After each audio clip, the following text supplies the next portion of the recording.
Hello, I'm Jean Maguire, and today's topic is Elizabeth or Lizzie Mathieson Hodgson. Hello, I'm Lizzie. I was born to Mary Jameson and David Mathieson in 1866 in Denver County, Colorado Territory. So I was a territory baby. I was born into a frontier town with 6 siblings and an alcoholic father, so I learned to be tough. I married at only age 15 to John Harvey Glassman in 1881 in Denver, and we bore 2 children who died in infancy. I raised 3 boys and a girl in adulthood: Harvey, Thomas, Theodore Anthony, Mary Augusta, and Kenneth John. Since John didn't have a steady job, I turned to my creative skills, such as visiting bicycle shops to obtain shirts for the boys to wear to play baseball. At times I lived in abject poverty and substandard housing. One of the houses was built so poorly it fell apart during a severe rainstorm. I turned to the Christian Science Church for spiritual support. My husband was an acrobat for the Denver Turngreen. He flew through the air high above the Denver Auditorium Theater. At the height of his trapeze act, he missed his partner's catch and flew through the windows, smashing into the street below. The windows remained boarded up until the LA Opera House was built.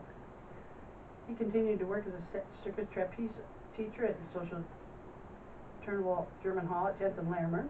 A Turnfest was held with representatives of the different societies, and he took home first prize in 1880.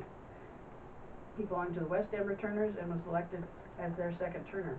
He was known for leaps high into the air, his performance in horizontal bars, juggling, swinging, aerial feats, and creating crystal pyramids.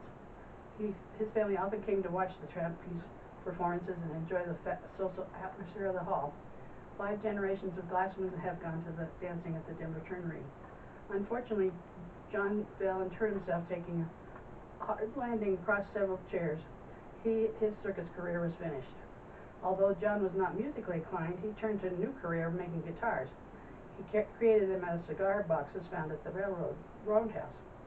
He worked as a gunsmith and a bartender. A gun remains in the family that he made. He invented a folding camp stove and got a patent for it, and he received a patent for a concentrator used in placer mining. Needing to support his growing family of wife and 4 children, he became a bricklayer. He worked for Kirchhoff Construction, and later his sons Theodore and Harvey joined the construction, building 12 houses on West Colfax. They worked on the Tabor Grand Opera House, the Capitol, many brick warehouses on Market Street, and pay for a bricklayer was about $1 a day. And after the apprenticeship, he'd get from $2 to $3.50 a day, and union dues were $1 a month. We often went up to visit John's father's homestead in Elk Creek Ranch, and we enjoyed going up there and camping.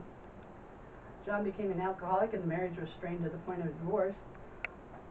I charged John with habitual drunkenness for more than a year, failure of support, extreme acts of cruelty, mentally and physically, suffering. I asked for $35 a month, since he was making $85 a month at the lumber company, and he was able-bodied, and I didn't have any money or income.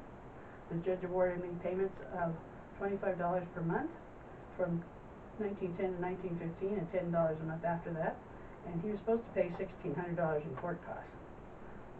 In November 1910, we were divorced with custody of all the children to me, and the court ordered John to pay $40 for back alimony and child support. In 1916, his wages were garnished, but he said he only worked a week, so he only earned $24. My children ended up supporting me by growing fish in a pond and selling them. In 1916, he asked to be relieved of the alimony and support payment since I had remarried.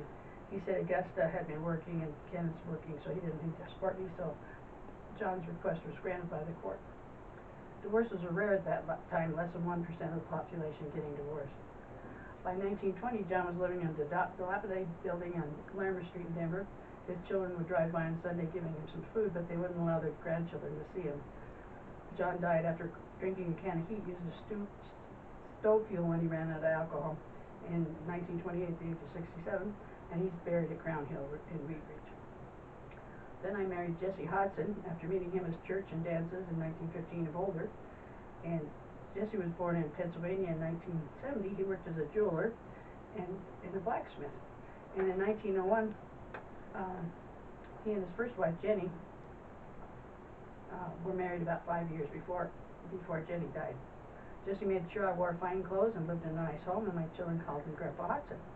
Unfortunately, Jesse lost his money in the stock market crash in 1929. Out of work, he tried to make ends meet by making petrified Rockford baths, candlestick holders, but only the family bought them. So some of the items are still in the family.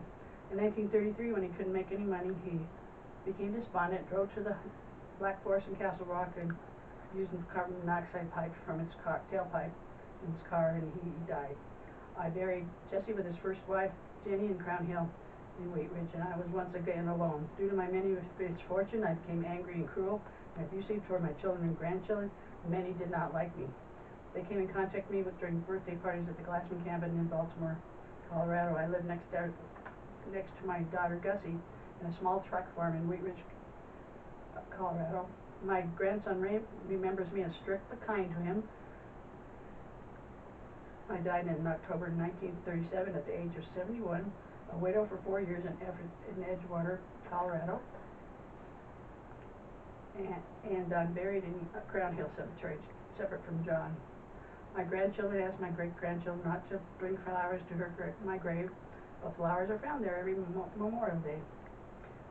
Be sure to like and share this video. If you'd like me to give a talk like this one to your club or organization, contact me at Jean@mylegacywomen.com.